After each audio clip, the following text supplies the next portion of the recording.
Bonjour, bienvenue dans Point de vue, l'émission où l'on débat de l'actualité. Et l'actualité du jour, c'est la polémique sur les propos d'Emmanuel Macron. Le mot bordel, puisque c'est celui-là, est-ce le vocabulaire d'un président Jupiter ou d'un président vulgaire? On va en parler.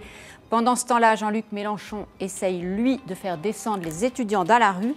La France insoumise veut mobiliser les facs contre la politique du gouvernement. Aura-t-elle plus de succès qu'avec les salariés? On va le voir. Lui n'est plus prof à Nanterre et en principe, il ne fait plus de politique, mais cela ne l'empêche pas de reprendre du service. C'est Dominique Strauss-Kahn qui vient de se rappeler au bon souvenir d'Emmanuel Macron. On verra comment. Enfin, êtes-vous converti, je devrais dire converti, S, à l'écriture inclusive, l'écriture censée rétablir la parité homme-femme. Cette écriture gagne du terrain, mais pas sûr qu'elle fasse l'unanimité autour de cette table. On va en débattre avec vous quatre et avec vous tous qui nous suivez sur lefigaro.fr et sur Facebook. Merci d'être avec nous. Bonjour Caroline Michel, Bonjour. Vous êtes journaliste à l'Obs, chef adjoint du service enquête. Vous signez cette semaine une enquête qui s'intitule « Glyphosate, le poison est dans le pré ».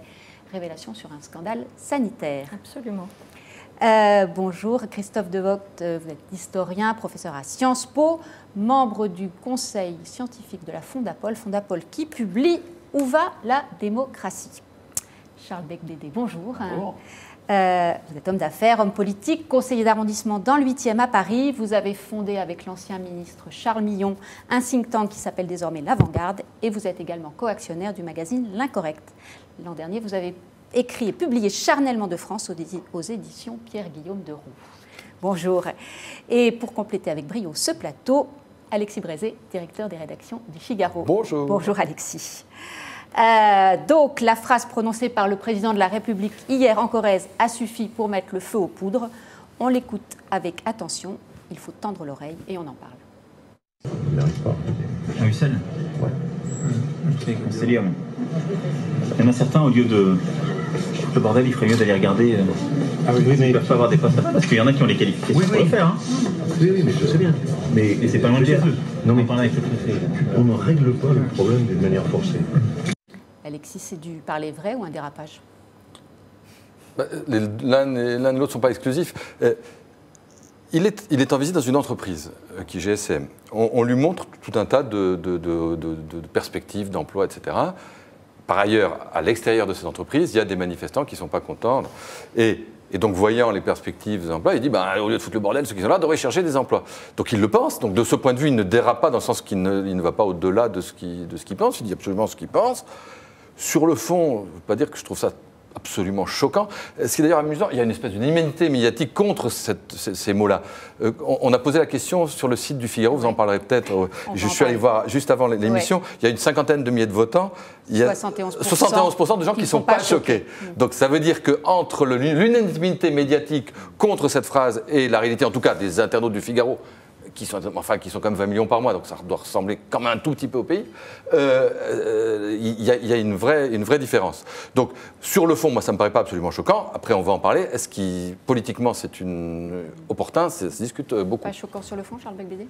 Non, certainement pas. C'est même un vrai problème, parce qu'il y a actuellement en France près de 400 000 offres d'emploi non pourvues. Et en même temps, donc 3,5 millions de chômeurs, et même beaucoup plus si on prend toutes les catégories. Donc c'est un vrai scandale, c'est une horreur. Après, c'est vrai, est-ce que le président de la République doit s'exprimer comme ça? Moi, ça ne me gêne pas, personnellement. En plus, c'était un aparté, hein, donc ça n'aurait pas dû être rendu public. Après tout, je crois que c'est Napoléon qui disait bien de Talleyrand que c'était de la merde dans un bas de soie. On pourrait citer aussi nos grands rois et nos présidents plus récents qui avaient parfois une façon assez crue de parler. On va arrêter de faire les indignés à chaque fois qu'un mot un petit peu familier est utilisé par le chef de l'État.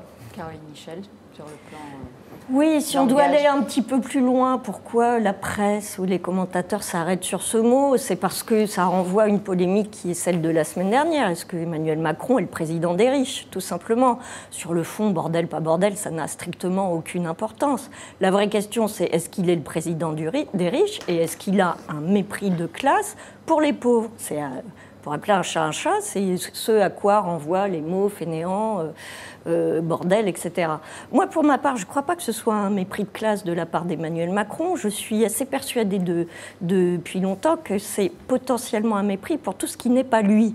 C'est-à-dire qu'il a un certain nombre de critères qui correspondent à la politique qu'il mène, qui s'adresse à des gens jeunes, mobiles, qui ont envie de se former, curieux, etc. On voit bien que la structure, en tout cas ce qu'il avait annoncé pendant sa campagne, correspond à ce profil. Et tout ce qui n'est pas ça, eh ben, ça fout le bordel. Voilà. C'est comme ça que j'analyse la chose. Christophe Béraud, vous êtes d'accord sur cette analyse? C'est dur. En quatrième position, moi j'ai envie de dire que je suis d'accord avec les trois autres. Mais je pense que d'abord... premier la prochaine fois.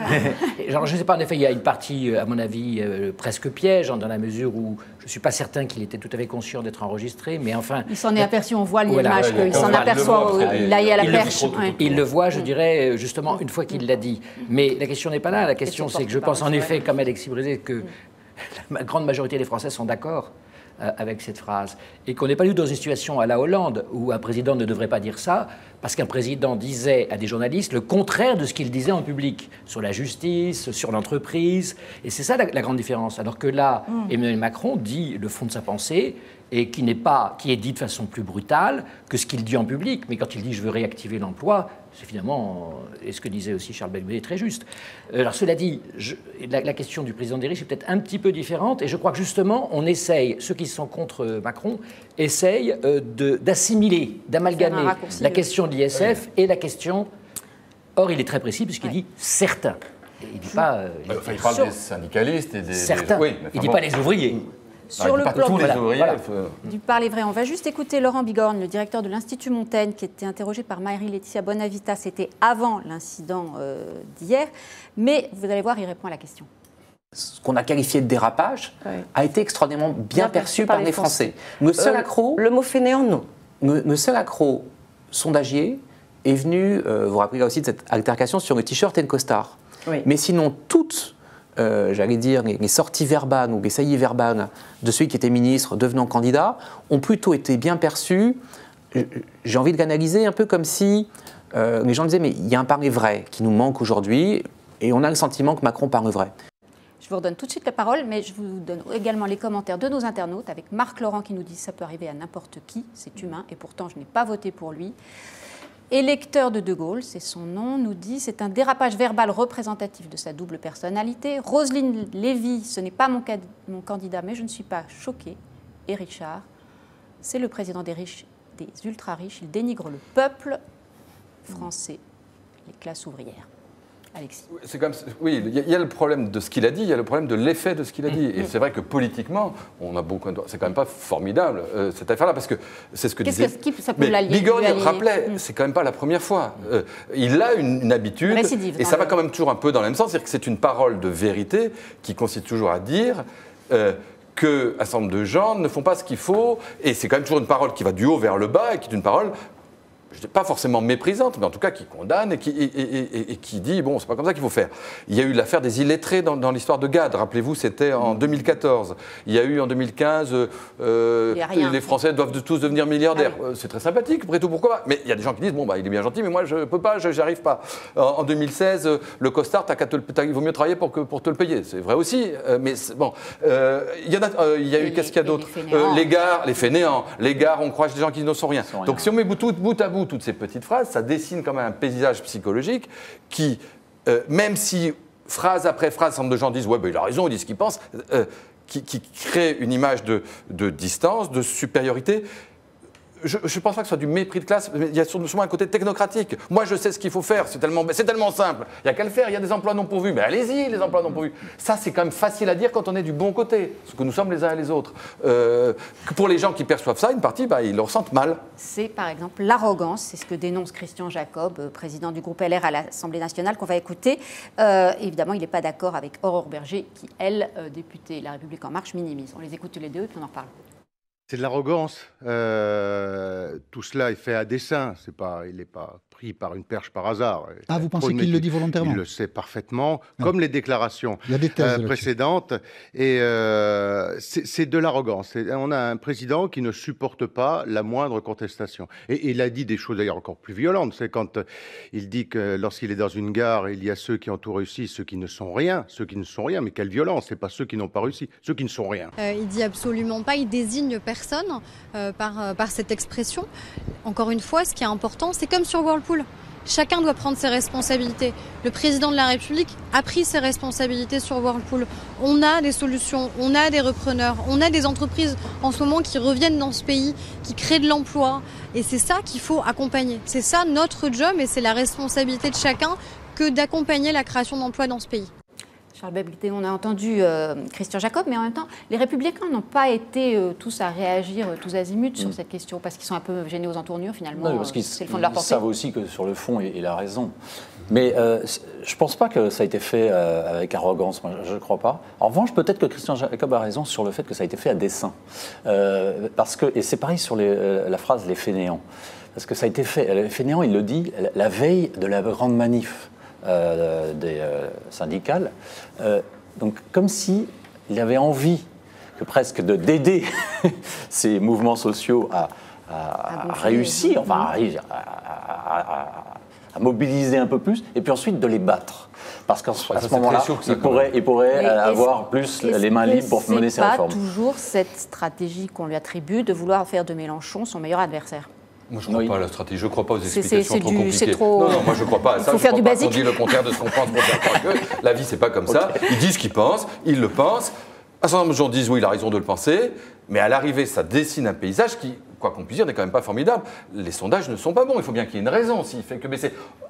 C'est sans doute en partie sa politique qui déçoit une partie de son électorat. Il faut bien voir que Macron a été élu en grande partie par des gens de gauche, qui sont des gens, notamment des électeurs ex-socialistes qui ne voulaient pas de Hamon, une partie d'électeurs de droite qui, au dernier moment... Mais les électeurs de droite sont restés derrière François Fillon. Donc beaucoup de ces électeurs sont des gens de gauche qui, légitimement, disent c'est pas notre politique. Et c'est vrai que si on met la politique de Macron sur le papier, on ne peut pas dire que ce soit une politique aujourd'hui qui soit extraordinairement de gauche. Donc il y a ça, évidemment. Et donc on le voit dans les sondages. Et puis il y a sans doute aussi une partie de ce comportement.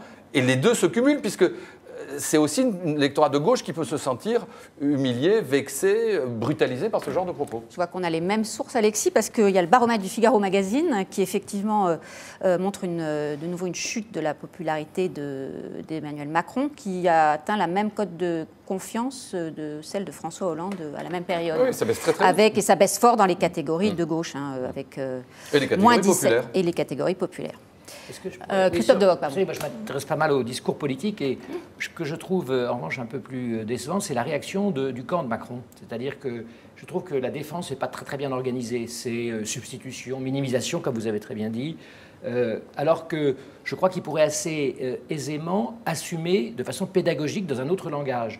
Utiliser l'argument de Charles Béguité. Il y a 400 000 emplois. Et en l'occurrence, il y a une entreprise juste à côté qui était dans ce cas-là, qui ne sont pas pourvus. Et là, peut-être qu'un jour, il faudra que le président, présidentiellement, revienne sur ces thèmes, mais avec un langage évidemment beaucoup plus efficace, beaucoup plus tenu, et qu'il assume, en effet, des vérités d'évidence qui sont, à mon avis, partagées par une majorité de Français, encore une fois. Caroline Michel, ça vous fait réagir ces emplois qui ne sont pas pourvus? Non, j'étais plutôt sur la posture, dans la communication. Emmanuel Macron, dans ces moments-là, lui qui est un homme de contrôle, me fait penser, je trouve une filiation avec Nicolas Sarkozy. Alors on n'est pas au casse-toi pauvre con, mais il y a quelque chose du chef viril qui s'impose dans sa manière de parler et de dire ils n'ont qu'à quelque chose un petit peu qui roule des mécaniques que je trouve très en droite ligne avec une communication virile qu'on a eue sous Nicolas Sarkozy et qui n'avait rien à voir avec la façon dont François Hollande exerçait le pouvoir. Communication virile, macho... Il n'y a pas été une réussite éclatante, il faut le reconnaître. Non, mais a-t-on le choix entre ces deux postures dans une France qui aime le chef, d'incarner cette sorte de virilité Arrêtons d'empêcher les hommes d'être virils. Ça va finir mal, cette histoire. C'est vous qui vous... Excusez-moi, ça n'est pas moi, je n'ai pas jugé. C'est vous qui voyez une... Moi, ça ne me gêne pas. Ça me gêne gêne J'ai pas. pas dit que ça me gênait, j'ai dit que je trouvais qu'il y avait une filiation dans la manière de se positionner, de parler aux Français, qui n'était pas éloignée de celle de Nicolas Sarkozy. Oui, mais ce qui avait fait, n'oublions pas, ne réécrivons pas l'histoire, ce qui avait fait le succès de Nicolas Sarkozy en 2007, se parler vrai. Et là, il faudrait peut-être qu'un jour, la brèche soit définitivement faite dans le mur du politiquement correct. C'est à la fois vrai et faux. Oui, c'est vrai. En même temps, le parler vrai de Sarkozy était un parler populaire. Il se mettait du côté il était quand même dans ce parler vrai. Il gênait les élites, les gens bien installés qui disaient on ne parle pas comme ça quand on est président. Mais les classes populaires se sentaient plutôt représentées. Voilà, ils leur ressemblaient. Là, c'est un peu le contraire. C'est le gars d'en haut qui dit ce qu'il faut faire au gars d'en bas. Donc, oui, dans l'expression, mais non dans l'endroit d'où on parle. Absolument, oui. Mais est-ce qu'il n'y a pas aussi un langage politique qui n'a plus beaucoup de tenue. Il y avait un député de la France Insoumise ce matin qui était interrogé sur RTL, qui réagissait aux propos d'Emmanuel Macron et qui lui disait, sur un autre sujet, Darmanin, c'est un bourrin. C'est un bourrin. Oui, mais là, on est dans des propos volés. Enfin, c'est à la limite gênant parce que si un président doit se contrôler en permanence, vous et moi, tous les jours, on dit bordel. Donc, on n'est pas dans un... Oui. C'est comme ça. C'est le totalitarisme. Des réseaux sociaux, il y a des micros partout, des caméras partout, des smartphones partout. On peut dire que c'est bien, que c'est pas bien, peu importe. On n'empêche qu'aujourd'hui, un dirigeant politique et un président de la République doivent se contrôler tout le temps. C'est effectivement pas des propos, on ne peut pas parler de propos volés, encore une fois, la perche du micro était là, il y avait le déplacement. Et le porte-parole d'Emmanuel Macron a rendu ça public immédiatement. Donc, on passe au sujet des facs. Est-ce un nouveau prolétariat pour Jean-Luc Mélenchon? En tout cas, il veut enrôler les étudiants derrière lui, faute effectivement d'avoir fait descendre des centaines de milliers de salariés dans la rue. La France insoumise espère désormais soulever les facs. Un tract intitulé « 10 raisons de se mobiliser contre la bande à Macron » est distribué dès aujourd'hui massivement dans les universités et une pétition est aussi mise en ligne. Il peut réussir, Jean-Luc Mélenchon, Christophe Dehox, dans cet appel, vous qui êtes familier de l'université? Ça me paraît plus plus important, peut-être que la gaffe, on va dire, d'Emmanuel Macron. Je pense que là, il y a une vraie question politique.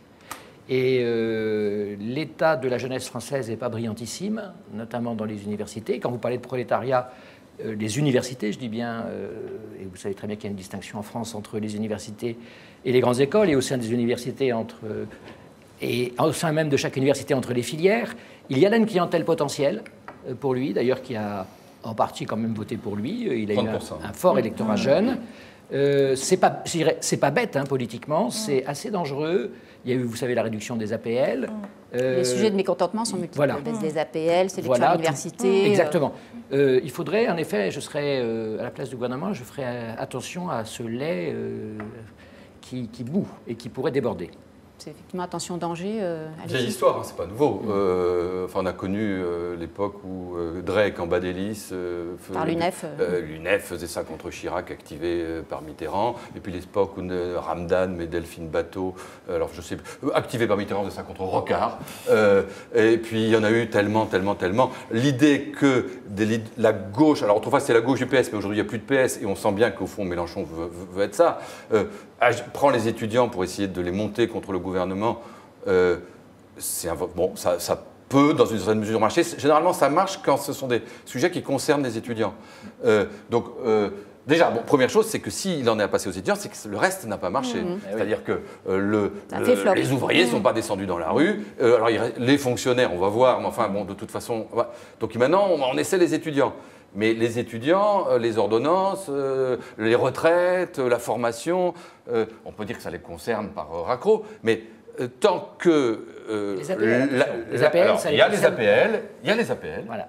Et puis il y a la... Mais enfin, est-ce que les étudiants, même s'ils ne sont pas contents, considèrent comme un scandale absolu qu'on leur retire 5 €, pas à tous, par mois? Je ne suis pas sûr. Est-ce que ça mérite deux? Il faut voir. Après, il y a la question de la sélection. La question de la sélection, donc des prérequis, chose absolument nécessaire, utile. Celle-là, elle est difficile, il faudra le faire, mais peut-être qu'il ne faut pas tout faire en même temps. D'ailleurs, on voit que Blanquer en parle peu en ce moment. Blanquer, effectivement, il n'a pas du tout abordé ce sujet dans les annonces qu'il a faites depuis la rentrée. Ce n'est pas son sujet non plus, parce qu'il n'est pas ministre de l'Enseignement supérieur. Mais, La ficelle sur laquelle tire Jean-Luc Mélenchon est un peu grosse et vieille comme la gauche. Ça, on vient de le rappeler. En effet, il n'a pas réussi à faire la jonction avec les syndicats dans la rue qu'il espérait. Il se dit, moi je vais faire une insurrection dans la rue. Quelle est la population la plus éruptive ? Potentiellement, c'est les étudiants. Ils ne sont pas contents par les APL. Ils ne sont surtout pas contents par le fonctionnement de l'admission post-bac. Donc, je vais les chercher. La jeunesse est en déshérence. Elle n'est plus structurée par le mouvement des jeunes socialistes comme elle l'a été. Beaucoup de jeunes ont voté pour Mélenchon. Donc, je dirais que le calcul est assez transparent, pas bête. Est-ce que ça va marcher ? C'est difficile à dire. Je noterai une chose pour faire écho à ce que vous venez de dire, c'est qu'on n'a pas très bien entendu le gouvernement ni Macron pendant la campagne sur la jeunesse. Ils nous ont dit qu'ils préparaient un plan dont j'ai déjà oublié le nom sur la vie étudiante, mais on ne sait pas de quoi, de qui, de quand. Donc je pense qu'en effet, c'est un sujet qu'il ne faut pas négliger pour le gouvernement et qui, pour l'instant, est un peu passé au travers des mailles du filet. On le rappelait tout à l'heure, 30% des électeurs de Mélenchon ont entre 18 et 24 ans. Enfin, non, pardon, c'est 30% des jeunes ont voté pour Mélenchon. C'est à l'envers. La droite, elle a perdu l'électorat jeune ?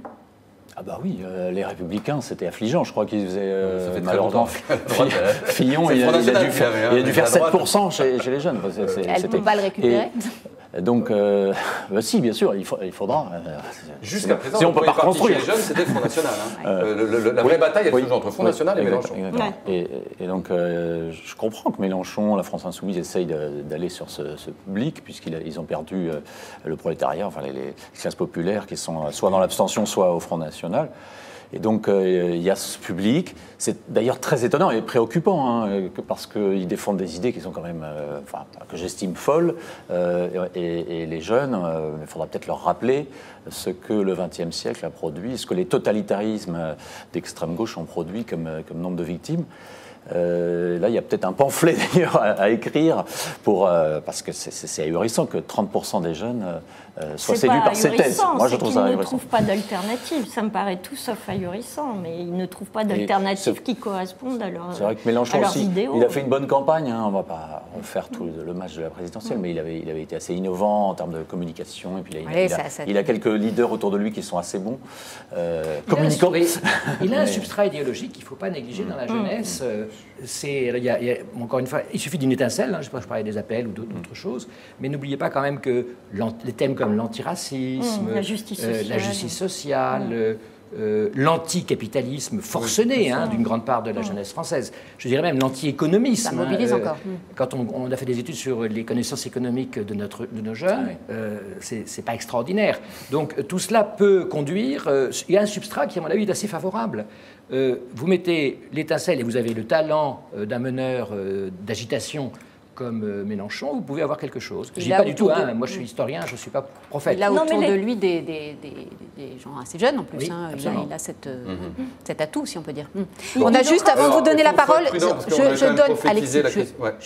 vous interromps juste parce qu'on a des internautes qui réagissent beaucoup sur ce sujet. Samir El-Ouari, le sujet des jeunes sans doute, Samir El-Ouari, le sujet des APL est crucial pour le monde étudiant.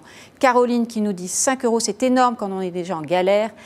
Mais au-delà, c'est surtout la symbolique. Déjà que les étudiants ont du mal à joindre les deux bouts, notamment à Paris. C'est un signe qu'on se soucie à peine de nous. Caroline Michel.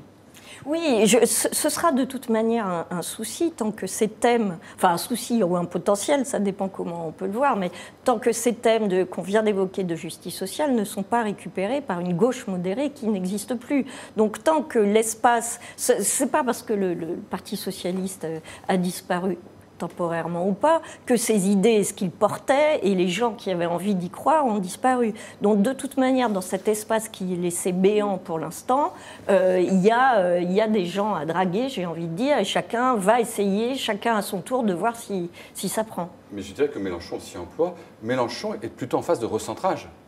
précisément parce qu'il a vu ça. La façon dont il se conduit face à Édouard Philippe l'autre soir à la télévision, c'est pas le leader bolchevique, c'est pas du tout le bout de feu. Il se dit, bon, il y a plus de... Voilà, il se dit, au contraire, bon, je garde mon ancrage à gauche, etc., et notamment ces jeunes-là, mais je vais essayer d'élargir en prenant la place. Le nationalisme n'existe plus, Macron ne prend pas le terrain. Je vais essayer d'aller le prendre. C'est logique qu'il tente le coup, on ne peut pas lui reprocher. Mais est-ce qu'il gagne d'un côté, il va le perdre de l'autre? Pas pour l'instant. Pour l'instant, non. Tout le jeu, c'est d'élargir sa base de proche en proche. Là où c'est plus difficile, c'est Macron qui, lui, est dans une logique presque de substitution d'électorat. Ça, c'est quand même toujours périlleux. J'ajoute que dans l'électorat étudiant, et ces étudiants ont des enseignants, donc mes collègues, et les idées de Mélenchon se portent aussi très bien chez les enseignants du secondaire, mais aussi chez beaucoup d'universitaires. Donc il y aura, je veux dire, ils ne seront pas contredits s'ils s'animent par leurs professeurs. Surtout les professeurs de sciences économiques. Surtout les professeurs de sciences économiques et sociales du secondaire, oui. Donc, et mes collègues historiens, d'accord. Donc, parce que justement, je ne suis pas sûr qu'ils en sachent beaucoup sur le totalitarisme soviétique du XXe siècle. Voilà. Hein. Donc, je pense que, non, veillons, je serai au gouvernement, je verrai au grain quand même. Les étudiants ont d'abord été élèves. On y revient une seconde. Le rapport de la Cour des comptes au vitriol sur l'éducation nationale, dont on a fait la manchette du Figaro ce matin. Justement, on disait Jean-Michel Blanquer ne s'attaque pas aux vraies réformes. Il va s'y mettre un jour? Oh, vous êtes dur, vous êtes dur et injuste. Il fait quand même pas mal de choses. Ouais. Il a annoncé beaucoup de choses. Sur le plan du recrutement des professeurs, de leur rémunération, de leur évaluation, de leur absentéisme. Il a quand même fichu en l'air toutes les réformes de Najat Vallaud-Belkacem déjà. On ne peut pas dire qu'il n'a rien fait cet été. Il a mis en l'air la réforme du collège, ce qui est formidable. Est-ce que ça vraiment, c'est le mammouth tel qu'on le décrit le rapport de la Cour des comptes? Mais ça ne se fera pas en un jour. Il y a mille choses à faire. Il a annoncé cette affaire d'université avec l'affaire des prérequis, qui en fait est un mot pudique pour parler de sélection, qui est extrêmement explosif et extrêmement, me semble-t-il, extrêmement nécessaire. Donc il a quand même mis pas mal de choses en train. Sur la question des programmes, il a commencé à faire des choses. Il a repris la main sur la fabrication des programmes au point que Lusso, le patron a démissionné. Non, on peut... Là, pour le coup, lui, on ne peut pas lui reprocher d'avoir rien fait. C'est le Conseil supérieur des programmes. Non, pas rien fait, c'est les enseignants, le cœur du sujet quand même aussi.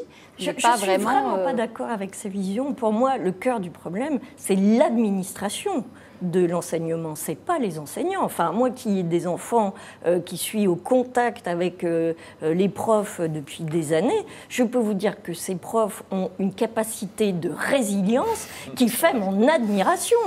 À chaque rentrée, ils nous expliquent que telle réforme, avec conviction, qu'ils vont essayer de faire ce qu'il faut. Enfin, il faut voir ce qu'on leur fait voir. Ces pauvres étudiants face à une hiérarchie qui ne fait rien pour eux. Donc vraiment, je voudrais qu'on fasse la différence entre, il y a des brebis galeuses comme partout, mais dans tout métier, et dans la presse aussi, il y en a, mais entre des gens qui sont au contact du terrain et qui, pour beaucoup, enfin moi, de ce que j'en vois, se donnent vraiment de la peine pour un contexte où on est toujours en train de leur reprocher, y compris la pluie, les jours de pluie, et une administration qui n'est mais vraiment pas à leur écoute. Je crois qu'il faut séparer les deux sujets. Enfin, c'est plus une organisation qu'une administration. C'est-à-dire que c'est un système extrêmement figé où il n'y a aucune marge de manœuvre, aucune liberté et où tout est contraint, y compris d'ailleurs dans l'enseignement privé sous contrat. Ce que dénonce la Cour des comptes, c'est notamment la gestion par les syndicats de ça. Donc ça, c'est comme les enseignants, c'est pas l'administration. C'est un système qui est verrouillé, sclérosé entre les mains des syndicats, où le mérite, le travail ne compte pour rien, où seul compte l'ancienneté et les incompétences syndicales. Il n'y a pas de... on parle de l'administration, mais les proviseurs et tout ça, ce sont des enseignants eux-mêmes. Ils n'ont aucun pouvoir, ils n'ont pas le choix de se choisir leurs collaborateurs. Voilà. Il ne peut même pas vraiment choisir les enseignants, et en tout cas, il ne peut pas les virer, ça c'est sûr. Donc c'est interdit de par la loi. La réforme Pécresse n'était pas allée assez loin. Ah, il n'a pas été dans le secondaire, ni dans le primaire. Sur l'enseignement, je crois que justement l'approche de Blanquer est fondamentale. Il ne faut surtout pas prononcer le mot réforme. Les gens n'en peuvent plus des réformes, vous l'avez très bien dit, et il suffit de mettre une réforme, et là vous avez Mélenchon, qui, si j'ose dire, trouvera un os à ronger. Non, il faut justement être pragmatique, faire des expériences autant que possible, développer les bonnes pratiques, comme on dit, et puis attendre la contagion. Et ensuite l'enregistrer par le contrat, par la loi, on verra bien. Je crois qu'il a une approche extrêmement intelligente dans un milieu qui est traumatisé par la réforme. D'autre part, pour parler de mes collègues, et je ne fais jamais pas du tout de corporatisme, il a beaucoup plus de gens prêts à l'écouter qu'on ne croit. Moi, je vois dans l'opinion publique enseignante il y a une lassitude vis-à-vis du système égalitariste, justement, et surtout vis-à-vis des salaires qui sont quand même minables en Europe, en tout cas, je suis bien placé pour le savoir, et par rapport à nos collègues allemands, anglais, etc. Et moi, je vois beaucoup d'enseignants, notamment qui étaient des électeurs du Parti socialiste, et qui sont passés chez Macron, parce que, et même certains chez Fillon, j'ose le dire, parce que justement, ils attendaient une revalorisation de leurs conditions. Et ça, on peut le faire sans faire des lois, etc. On peut le déverrouiller. Et je pense que ce sera ce que Blanquer fera. Autre élément apporté à l'actif de Blanquer, l'affaire des méthodes de lecture. C'est tout à fait malin la façon dont il fait. En gros, il revient aux méthodes syllabiques, les vieilles méthodes d'avant, la méthode Baucher. Mais il ne dit pas ça, il ne dit pas je reviens avant parce qu'avant ça marchait mieux. Il dit les découvertes des neurosciences nous ont fait découvrir que le syllabique c'était mieux que le semi-global. Et tout le monde dit ah bah ouais, c'est moderne. C'est assez malin. C'est un super rhétoricien. Cela dit, De Robien l'avait déjà dit. Le seul qui avait fait des choses, c'est Gilles Dormien. Et la technostructure a fait le contraire de ce qu'il disait. Si on a un ministre qui a émergé dans ce gouvernement, c'est bien Blanquer. C'est la réussite de la rentrée. Alors, c'est un professeur, enfin on l'a un peu oublié, Dominique Strauss-Kahn. Lui, il dit aujourd'hui qu'il y a une différence entre les valeurs de droite et les valeurs de gauche. Il le dit avec force. C'était mardi soir lors d'un hommage à l'ancienne ministre Nicole Bricq, hommage auquel assistaient François Hollande et Emmanuel Macron. Vous allez découvrir à l'écran les extraits de ce discours de Dominique Strauss-Kahn. Il dit notamment les deux, donc les valeurs de droite et de gauche, sont nécessaires à l'équilibre de la société, mais leur opposition dialectique vivra tant que vivra la démocratie. Les mêler, ce n'est pas les confondre. C'est un tacle à Emmanuel Macron de la part de Dominique Strauss-Kahn ou... Oui, c'est évident. Oui, c'est le... Alors on va dire, finalement, il était sur le même credo que Macron. C'est Macron qui a décroché la timbale, donc il est jaloux. Je ne suis pas sûr que ce soit que ça. D'abord, je pense qu'il le pense vraiment. Et que par ailleurs, il est beaucoup plus à gauche que Macron. Il ne faut pas oublier que Dominique Strauss-Kahn, tout moderne qu'il soit, et libéral, et patali, patala, c'est l'homme qui a inventé les 35 heures. Ce n'est pas Martine Aubry qui a inventé les 35 heures. Strauss-Kahn, c'est un vrai politique. Il est dans le sérail du Parti socialiste depuis des années et des années. Il peut dire qu'il y a la gauche, qu'il y a la droite. Il est d'une gauche social-libérale plus moderne, plus réformatrice, mais n'empêche qu'il est de gauche. Macron, la question se pose vraiment, c'est normal. Et donc, ça désoriente les gens de gauche et les gens de droite. Quant à l'analyse de fond de Strauss-Kahn, qui veut dire la droite et la gauche sont là pour l'éternité, c'est une vraie discussion. Moi, je ne suis pas en désaccord avec ça.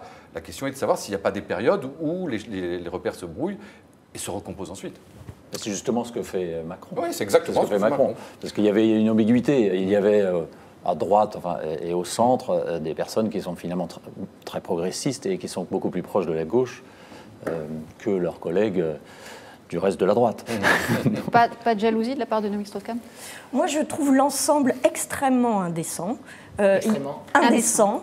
Faut d'abord rappeler que c'était l'enterrement d'une ministre, ex-ministre, qui est morte tragiquement, dommage, et que deux anciens représentants, dirigeants de la gauche, sont venus quelque part prononcer l'homélie de la gauche socialiste et nous expliquer pourquoi ils avaient raison quand même. Enfin bon, je trouve l'ensemble me met d'autant plus mal à l'aise que le noyau, la structuration de base de En Marche, au départ, ce sont des strauss-kahniens. Quand vous allez dans les comités locaux de En Marche, où vous voyez des gens disparadés, primo-militants, des gens qui avaient été chez Ségolène Royal et tout ça, et que vous leur demandez, mais au début, comment vous avez fonctionné, on vous dit, ah mais c'est les gens de chez Strauss-Kahn, ils avaient l'habitude. Donc le côté, moi j'avais raison, mais il fallait m'écouter, mais quand même je suis plus malin, ça me met assez mal à l'aise. Est-ce qu'on est une fois encore dans le commentaire de l'action politique, ce qui a été un peu la maladie de la gauche, et dans l'idéologie? La vérité, c'est est-ce que ce dit Dominique Strauss-Kahn correspond à la période actuelle? Non, il me semble que non, on verra plus tard. Mais venir faire un discours un petit peu idéologue sur la droite, la gauche, etc., au moment où les strauss-kahniens sont en partie au pouvoir, me paraît un peu étrange. Il a enterré la gauche aussi, Dominique Strauss-Kahn, lors de cette... C'était le compte-rendu qu'en faisait la journaliste de l'opinion. Il a rajouté une pelletée de terre sur son propre enterrement, parce que je ne pense pas que ça le rende particulièrement populaire. Je sens quand même la blessure d'ego, elle est là. Il y a aussi des images qui tuent. Le jour où on accuse le président de la République de mépriser le peuple, etc., à ce colloque, on voit Dominique Strauss-Kahn partir en limousine avec chauffeur. Alors, et après, nous avons parlé des valeurs de la gauche. Je parle encore une fois du visuel. Je pense qu'il est assez mal placé, notamment vis-à-vis des catégories populaires, pour donner des leçons, je dirais, d'amour des classes populaires. Donc, les valeurs de gauche. Et en plus, franchement, moi j'ai relu 10 fois cette phrase. On parle de la pensée complexe du président, mais là, est-ce que vous êtes sûr d'avoir bien compris? Moi, franchement, pas très bien comprendre la pensée complexe de Dominique Strauss-Kahn entre la dialectique, l'équilibre, la vie ensemble. À la limite, Emmanuel Macron aurait pu dire ça aussi, en fait, dans la campagne, quand il parle de et à droite et à gauche. Et à droite. Donc, je crois que ça va disparaître très vite, ça va être très vite emporté par l'actualité. Il y a une influence parce que Caroline Michel le rappelait, Benjamin Griveaux, Ismaël Émélien, des gens comme ça viennent de chez Strauss-Kahn. C'est vraiment. Il y a une influence réelle. Ça, je ne peux pas vous dire. Non, moi, ce que je voulais juste dire, c'est que sur le fond, parce que après, je suis d'accord avec vous, c'était peut-être pas le lieu pour faire un tel discours, mais sur le fond. Il a quand même raison, DSK. Il y a une droite et une gauche, et c'est pas pareil. Et d'ailleurs, ce que Macron a fait, a opéré, ça va peut-être clarifier les choses. La droite, c'est autre chose que la gauche. Ce sont ceux qui croient qu'il y a une histoire, qu'on n'est pas juste des individus dans un espace commercial qui essayent de vivre plus ou moins en harmonie. Il y a ceux qui croient qu'il y a une nation, il y a une histoire qui nous structure. Et ça, c'est la droite. Et donc, si on revient à ça, c'est une bonne chose.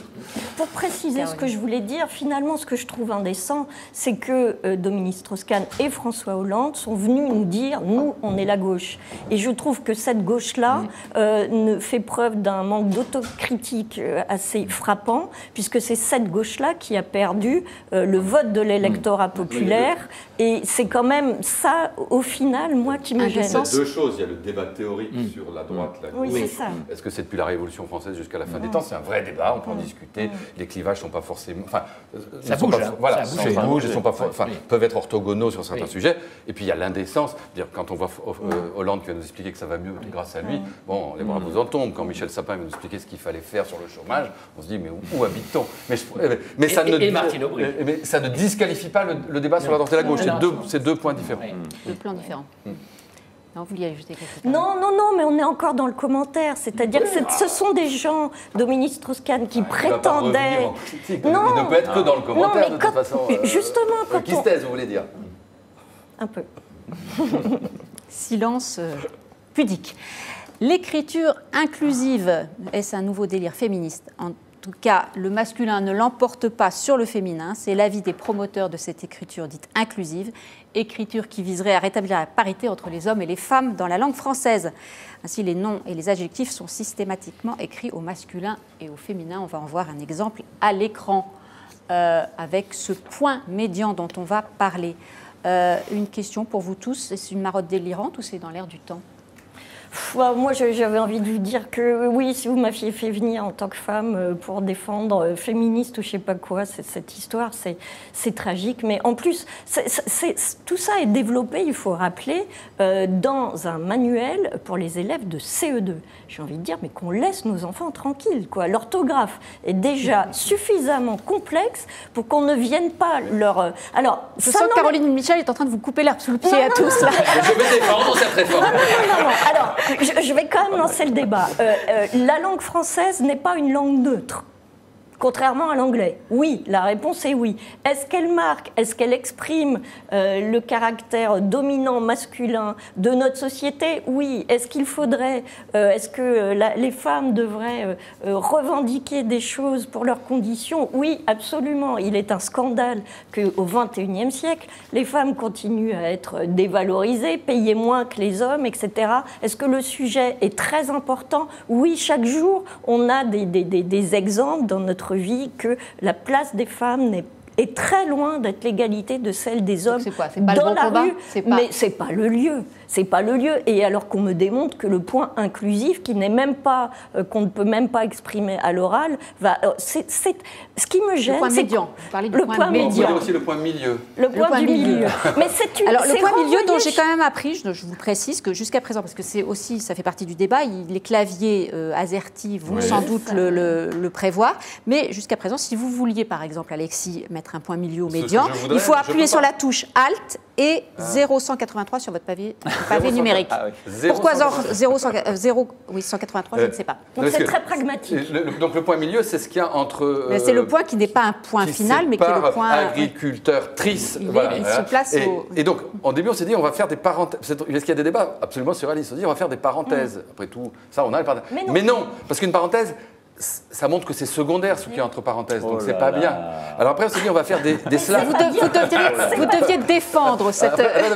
On a dit, on va faire un slash, mais le slash, c'est une opposition, tertrice. Non, les agricultrices sont pas opposées aux agriculteurs. Alors, ça, parce que c'est un débat. Dans le débat, il y a eu quand même cette féminisation des noms de métiers qu'on a tous plus ou moins... Parler des agricultrices, mais dire que parler des agriculteurs est absolument scandaleux pour les agriculteurs. Non, mais les avocats, les avocates, les magistrats, les magistrates, on peut dire les ambassadrices... Le premier stade que vous dites, c'est celui-là. Si on rajoute un nom final, c'est le toutes et toutes, celles et ceux, chacune et chacun. C'est un peu grotesque, mais bon, allez, je veux bien.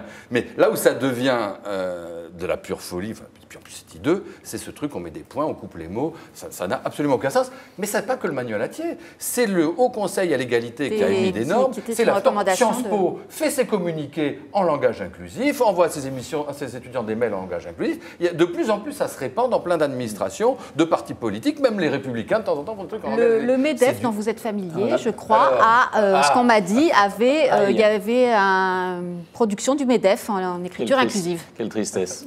Non, c'est pathétique, c'est grotesque. Là, ça fait penser, ces néo-féministes me font penser aux précieuses ridicules, alors que pendant ce temps, les vrais combats sont ailleurs. C'est-à-dire elles sont dans nos banlieues, elles sont dans le développement d'un islam radical qui tente à considérer que la femme est l'inférieure de l'homme, alors que c'est tout le contraire de la civilisation française. Pendant des siècles, on a justement donné toute sa belle place à la femme, d'où le nom de dame d'ailleurs. Et c'est affligeant, et ces féministes, de peur de se faire accuser d'être islamophobes, peut-être, ne s'intéressent pas au vrai sujet qu'on a sous les yeux. Vous me donnez l'occasion de parler du Figaro Magazine, la prochaine parution, qui est effectivement le sujet, c'est l'islamosphère, enquête sur les agents d'influence de l'islam. Mais pour revenir au sujet, on va écouter aussi Emmanuel Macron. Emmanuel Macron qui ne fait pas de l'écriture inclusive, mais quand même un peu. On l'écoute. Je n'ai rien contre celles et ceux qui portent des t-shirts. Que celles et ceux qui pensent que nous pouvons ne rien faire, que celles et ceux qui, avec cynisme, pensent qu'il vaut mieux construire son avenir ailleurs, que celles et ceux qui sont aux extrêmes et veulent diviser le pays se trompent. Il parle aussi de celles et ceux qui commettent des actes terroristes, parce que dans tous les domaines, il faut l'utiliser. Celles et ceux, toutes et tous. Les hommes, les femmes.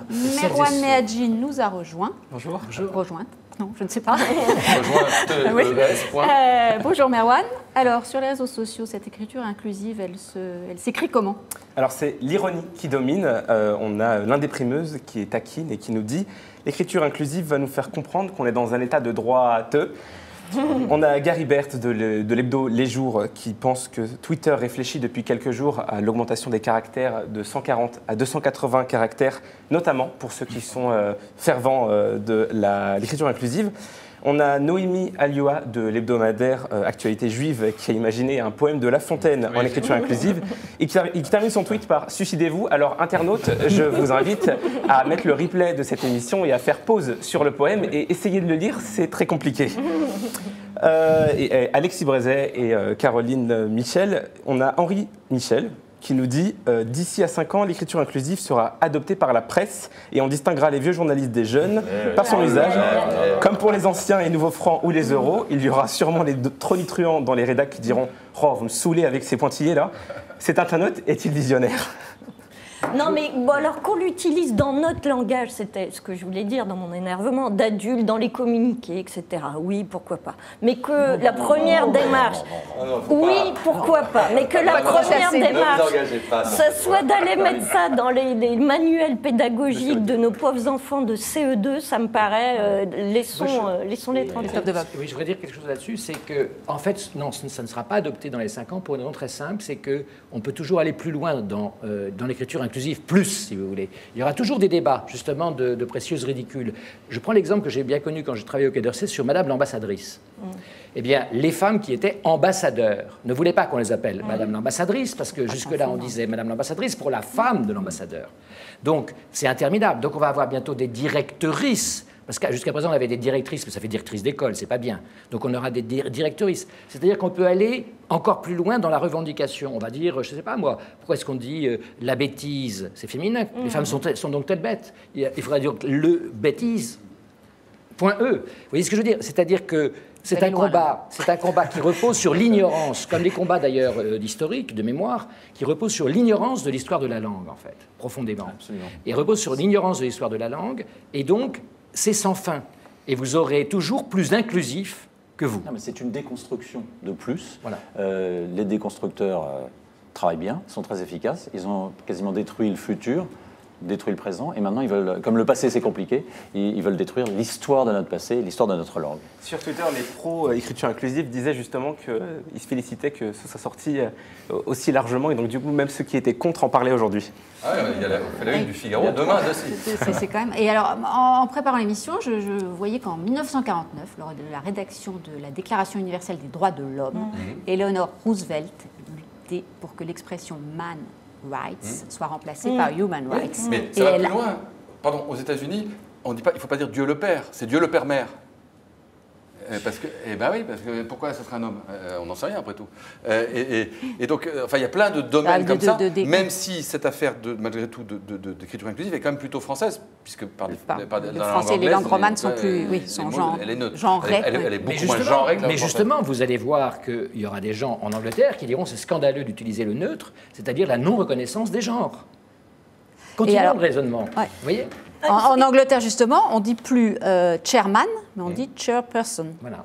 Bon, il ne faut pas oublier quand même. Bon, alors on est tous d'accord que bon, il ne faut pas oublier. Faites-vous un peu l'avocat. Mais oui, l'avocate. Parce que là, si personne défend. C'est vraiment pas possible. Il ne faut pas oublier quand même que les gens ne s'énervent pas tous juste pour le plaisir de s'énerver et que bien évidemment il n'y aurait pas de débat si la société française n'était pas toujours autant patriarcale et qu'évidemment le plafond de verre, qui est une expression vieille comme le MEDEF, existait tout autant pour les salaires, pour les postes à responsabilité, etc.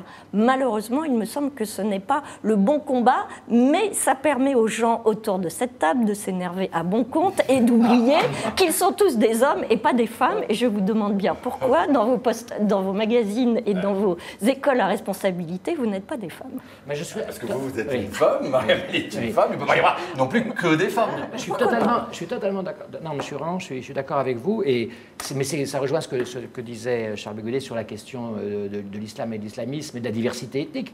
Le grand problème, c'est que ce combat, là je vous rejoins totalement, n'est pas le bon combat. C'est-à-dire, c'est de même qu'on voit certains journaux que je n'aimerais pas qui se battent pour la diversité et dont toute la rédaction est mâle et blanche. Bien sûr. Et donc ça, c'est là, Mediapart, en fait. c'est là qu'il y a un problème, vous voyez.